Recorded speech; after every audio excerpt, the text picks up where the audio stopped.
उस पर आप पहले खरी रख दीजिएगा और उसके बाद ये तेल चढ़ाना और जितने आपके मतलब बच्चे हैं उसी हिसाब से ये गांठ लगा। नमस्ते फ्रेंड्स, मैं खुशबू मिश्रा स्वागत करती हूँ अपने चैनल खुशबू मिश्रा ब्लॉग में। कैसे हैं आप सब? मुझे कमेंट में जय माता दी जरूर लिखिएगा। और आज इस वीडियो में जानेंगे जितिया व्रत कब है, जितिया व्रत में कौन से नियमों का पालन हमें ज़रूर करना चाहिए, जिनकी सास है वो व्रत कैसे करेंगी, जिनकी सास नहीं है उन्हें व्रत कैसे करना चाहिए। बहुत सारी जानकारी आपको इस वीडियो में मिलेगी। इससे पहले अगर आपने मेरे चैनल को सब्सक्राइब नहीं किया है तो इसे सब्सक्राइब कर लें, बेल आइकन को ज़रूर प्रेस करें जिससे वीडियो की नोटिफिकेशन आप लोग के पास सबसे पहले पहुँचे। आश्विन महीने के कृष्ण पक्ष अष्टमी तिथि को जितिया का व्रत किया जाता है और यह व्रत 3 दिनों तक चलता है। इस व्रत को निर्जला ही करते हैं। पहला दिन नहाय खाए, दूसरे दिन व्रत किया जाता है और तीसरे दिन पारण होता है। और जितिया में नहाय खाए का भी विशेष महत्व है। तो नहाय खाए के दिन हमें अच्छे से बाल धो लेना है, नाखून भी काट लीजिएगा। आप चाहें तो गंगा जी भी, नदी तालाब आपके इधर है तो वहाँ जाके भी स्नान कर सकती हैं। अगर नहीं जा पा रही हैं तो घर में ही थोड़ा सा जल में मतलब गंगा जल मिला के ही स्नान कर लीजिएगा।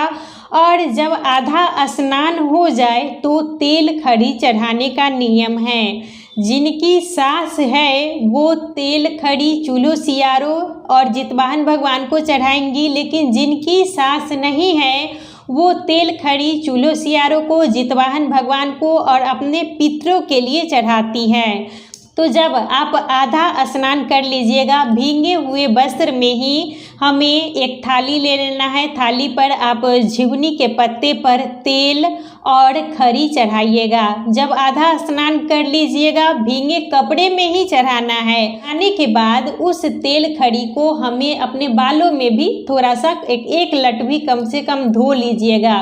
तेल खड़ी बाल में लगाने का नियम है, तो आप लोग तेल खड़ी बालों में लगा लीजिएगा और उसके बाद फिर अच्छे से बाल धो के स्नान कर लेना है। नहाय खाए के दिन झिगुनी के पत्ते पर तेल खड़ी चढ़ाने का नियम है। तो ये हो गया खड़ी। तो ये जो तेल हम लोग पेरवाते हैं तो वहीं पर ये मिलता है, खड़ी है। तो इसी को मतलब कुछ देर पहले आप पानी में भीगने के लिए रख दीजिएगा और यही खड़ी को चढ़ाया जाता है, वो भी झिगुनी के पत्ते पर। तो ये है झिगुनी का पत्ता। तो आप लोग मतलब देख लीजिएगा, झिगुनी का पत्ता ले लीजिएगा और तेल खड़ी उसी पर चढ़ाया जाता है। और मान लीजिए आपको अगर खड़ी नहीं मिल रहा है तो ये पीला सरसों है, तो इसको भी आप पीस के खड़ी के बदले में इस पर इसको भी चढ़ा सकती हैं। या आपके पास अगर पीला सरसों नहीं है तो ये काला वाला सरसों है, तो इसको भी हम पीस के चढ़ा सकते हैं। खड़ी मिले तो ये बहुत अच्छी बात है। अगर आपको खड़ी ना मिले तो आप कोई भी सरसों पीला या काला वाला पीस के चढ़ाइएगा। और ये है सरसों का तेल, तो सरसों का तेल ही चढ़ाया जाता है। तो सबसे पहले हमें एक झिगुनी का पत्ता ले लेना है। जिनकी सास है वो चूल्हो सियारों को चढ़ाएंगी 2 जगह और एक जितवाहन भगवान को 3 जगह 3 पत्ता बिछा लीजिएगा और उस पर आप पहले खरी रख दीजिएगा और उसके बाद ये तेल चढ़ाना है। और ये चढ़ाने के बाद हमें इस तेल को फेंकना नहीं है। ये तेल मतलब बहुत ही अच्छा माना जाता है। तो आप अपने बच्चे को लगाइए, आप पति को भी लगा सकती हैं, लेकिन तेल को हमें फेंकना नहीं चाहिए। आधा स्नान कर लीजिएगा, उसके बाद तेल खड़ी चढ़ा लेना है। अपने बालों में भी थोड़ा सा लगा लीजिएगा और बाल धो के फिर से आपको स्नान कर लेना है। इसके बाद आप लोग बाल धो के स्नान कर लीजिएगा, साफ स्वच्छ वस्त्र पहनिए। और जैसे मतलब प्रतिदिन आप पूजा करती हैं, सूर्य भगवान को जल चढ़ाती हैं, तुलसी माता की पूजा करती हैं, घर में जितने देवी देवता भगवान हैं आप उनकी पूजा कर लीजिए। और उसके बाद पितरों के लिए जिनकी सास नहीं है वो पितरों के लिए चढ़ाएंगी, जिनकी सास है वो पितरों के लिए नहीं चढ़ाएंगी।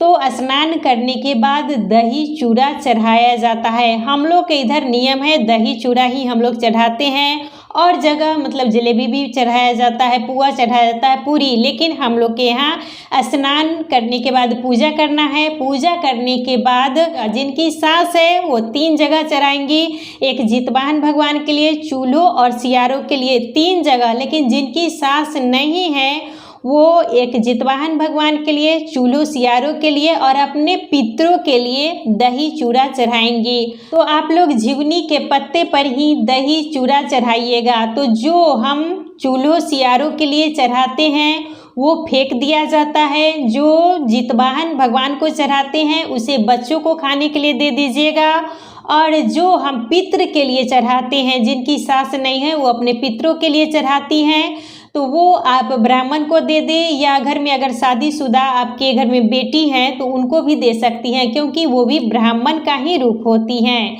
तो नहाय खाए के दिन ही हमें इन्हीं सब नियमों का पालन करना है। पहले तो झिगुनी के पत्ते पर तेल खड़ी चढ़ाया जाता है और स्नान करने के बाद दही चूड़ा चढ़ाने का नियम है। और इस दिन मरुआ की रोटी, झिगुनी की सब्जी और नूनी का साग खाया जाता है। और मरुआ की रोटी या हलवा आप कुछ भी खा सकते हैं, मरुआ ज़रूर खाना चाहिए और बच्चे सबको भी ज़रूर खिलाएं, क्योंकि मरुआ जो होता है मजबूत अनाज होता है, वज्र के समान होता है। तो वो हम भी खाते हैं तो हमारे शरीर में भी मतलब ताकत बनी रहती है, और बच्चे को भी ज़रूर देना चाहिए, बच्चे इससे मजबूत बनते हैं। तो ये मतलब 3 सामान हमें नहाय खाए के दिन ज़रूर खाना चाहिए। और ज़्यादा तला भुना ये सब ना खाएं। अगर ज़्यादा तला भुना आप नहाय खाए को खाइएगा तो अगले दिन आपको प्यास ज़्यादा लग सकती है। इसीलिए मतलब सादा सिंपल खाना खाइएगा, पानी ज़्यादा पीजिएगा। और उसके अगले दिन हमें व्रत रखना है। तो व्रत के भोर में सरगी करने का नियम है। तो सरगी के लिए आप मतलब 2:30 बजे के लगभग ही उठ जाइए। सबसे पहले आप ब्रश कर लीजिएगा। सरगी करने से पहले भी हमें मतलब दातुन मिले तो दातुन से आप दांत साफ कर लीजिए। ब्रश अगर नया रखी है तो ब्रश का यूज़ करें। तो सरगी करने से पहले भी हमें दांत साफ कर लेना है, सरगी करने के बाद भी हमें दांत साफ कर लेना चाहिए। और सरगी में दही चूड़ा, हम लोग के यहाँ दही चूड़ा खाते हैं, आप लोग के इधर जो कुछ भी खाया जाता हो वो खाइएगा।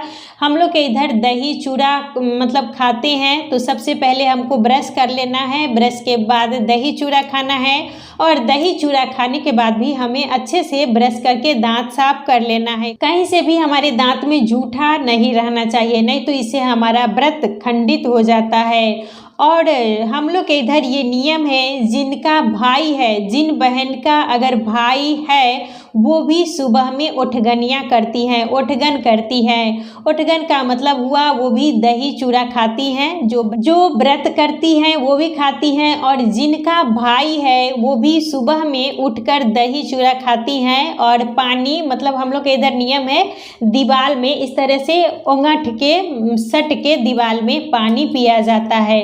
जिनका भाई है वो बहन इस नियम को पालन करती है। तो हम लोग के इधर नियम है, आप लोग मतलब देख लीजिएगा आप लोग के इधर है या नहीं। लेकिन हम लोग जो भाई वाली बहन होती हैं वो ओठगनिया करती हैं, यानी ओठगन करती हैं। और पूरे दिन व्रती को व्रत रखना है। और शाम के टाइम में मतलब शाम होने से पहले ही 3-4 बजे के लगभग में स्नान कर लेना चाहिए, और दातुन का यूज नहीं करना चाहिए।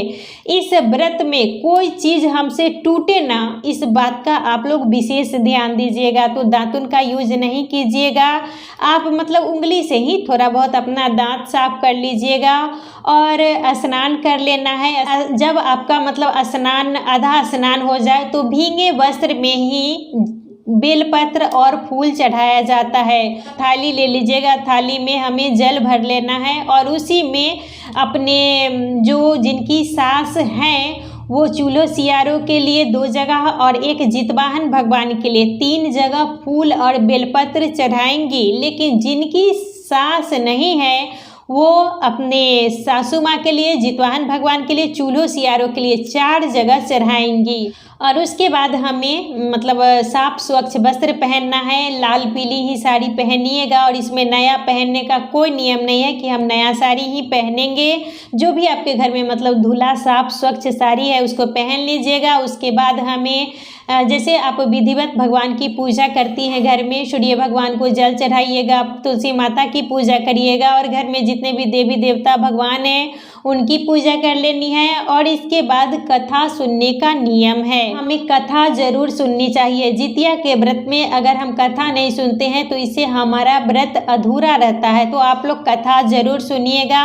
जिनके पास अगर सोने का मतलब जितिया है तो वो सिर्फ इसका मतलब धागा चेंज करवा देंगी। प्रत्येक साल धागा हमें जरूर जितिया का चेंज करा देना चाहिए। और जिनके पास मान लीजिए सोने का नहीं है वो धागा का पहनती है। इस तरीके से अगर धागा का लेना चाहती हैं तो आप नया जितिया जरूर खरीद के लाइएगा। मतलब प्रत्येक साल जितिया चेंज किया जाता है धागा वाला, लेकिन सोने का है तो आप उसका मतलब धागा चेंज करा दीजिए। और जितने आपके मतलब बच्चे हैं उसी हिसाब से ये गांठ लगाया हुआ जितिया बिकता है, या आप मतलब जो बनाते हैं उनको भी कह के आप ले सकती हैं। 2 बच्चे हैं तो 2 गांठ वाली जितिया, 3 रहेगा तो 3 वाली।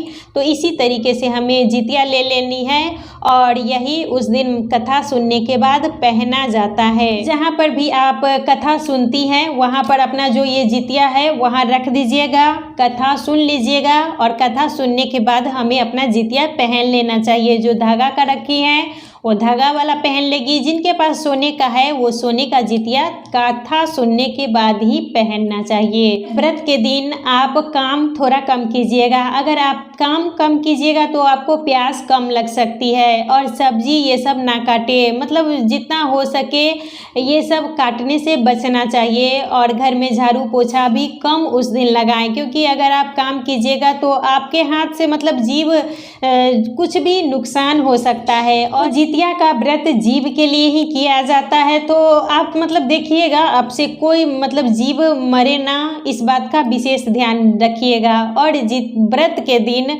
हमें काम कम करना है और किसी की चुगली बुराई निंदा शिकायत नहीं करनी चाहिए। अगर हम किसी की चुगली बुराई शिकायत बैठ के करेंगे तो व्रत का कोई लाभ हमें नहीं मिलेगा। और व्रत के दिन आप लोग मेहंदी ज़रूर लगाइएगा। हम लोग का इधर नियम है, व्रत के दिन हम लोग मेहंदी लगाते हैं, तो आप लोग भी हो सके तो जितिया व्रत में मेहंदी जरूर लगाएं। और पूजा करने से पहले आप सिंदूरा से सिंदूर जरूर लगा लीजिएगा। और आपके पास अगर सिंदूरा नहीं है तो आप सिंदूर का अगर कोई नया पैकेट रखी है तो आप उनसे भी लगा सकती हैं।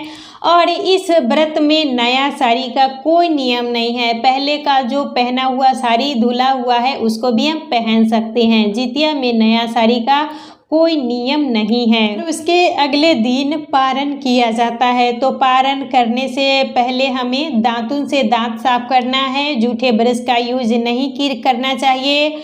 और आप लोग स्नान कर लीजिएगा। स्नान करने के बाद दान करने का नियम है। कोई भी जब आप व्रत कीजिए ना तो उसमें दान जरूर कीजिए। तो दान में आप सीधा आटा, दाल, आलू, नमक, हल्दी, पैसा, तो यही सब वस्तु उसमें दान की जाती है। और ब्राह्मण मिले तो आप ब्राह्मण को जरूर खिलाइएगा। 1 खिलाएं, 3 खिलाएं, 5 खिलाएं, लेकिन आपको एक भी ब्राह्मण मिले तो जितिया व्रत में ब्राह्मण को जरूर खिलाइएगा। ब्राह्मण के भोजन में भी हमें शुद्ध सात्विक भोजन ही ब्राह्मण को खिलाना चाहिए। लहसुन प्याज का खाना बना हुआ वो ब्राह्मण को ना दे, इस बात का आप लोग विशेष ध्यान दीजिएगा। और पारण के दिन जब हम मतलब स्नान कर लेते हैं, पूजा कर लेते हैं, तो उसके बाद केला के पत्ते पर अकुड़ी और खीरा चढ़ाने का नियम है। और वही प्रसाद हम लोग मतलब ग्रहण करते हैं। खीरा, अकुड़ी, केला, तो आप खीरा अकुड़ी ही मतलब मेन चीज़ है, तो आप लोग ज़रूर चढ़ाइएगा। और जो जितवाहन भगवान के लिए हम चढ़ाते हैं वो हम बच्चे को देते हैं, अपने पति को दे सकते हैं। जो चूल्हो सियारों को चढ़ाइएगा वो फेंक दीजिएगा। जो पितरों के लिए आप चढ़ाती हैं उसे आप अपने मतलब ब्राह्मण को भी दे सकती हैं, या घर में बेटी हैं शादीशुदा तो उनको भी दे सकती हैं। पारण के दिन भी खीरा अकुड़ी चढ़ाने का नियम है और उसी अकुड़ी को खाकर पारण किया जाता है। मतलब जितने आपके बच्चे हैं वो अकुड़ी आप मुख में रख लीजिएगा, उसको चबाना नहीं है, उसको निगलना होता है। और गरम चीज़ से ही पारण कीजिएगा। गरम चीज़ खाने से हमारा मतलब गला फंसता नहीं है, गले में मतलब खराश नहीं आती है। अगर ठंडी चीज़ आप खाइएगा तो गला आपका खराब हो जाएगा। तो इसीलिए पारण के समय हमें गर्म चीज़ का ही सेवन करना चाहिए। आप अकुड़ी से पारण करिएगा। जितने आपके बच्चे हैं आप अकुड़ी को मतलब निगल लीजिएगा, उसको चबाना नहीं होता है। और ब्राह्मण को आप ज़रूर खिलाइएगा। और ब्राह्मण आपको अगर ना मिले तो आप सीधा निकाल के भी रख सकती हैं। सीधा भी अगर कोई लेने वाला ना हो तो आप पैसा भी ज़रूर दान कीजिएगा। और इस बार कोई भी नया व्रत हमें नहीं उठाना है, क्योंकि मलमास लगा है। तो जब मलमास लगता है तो हम नया व्रत नहीं उठाते हैं। जितिया व्रत में कोई चीज़ हमसे मतलब खंडित ना हो, कोई चीज़ टूटे ना, इस बात का आप लोग विशेष ध्यान दीजिएगा। कोई जीव हमसे मरे ना, किसी प्रकार का हमें नुकसान नहीं करना है। इन्हीं सब नियमों का पालन कीजिएगा। और जितिया व्रत इस बार 5 अक्टूबर दिन बृहस्पतिवार को नहाय खाए है।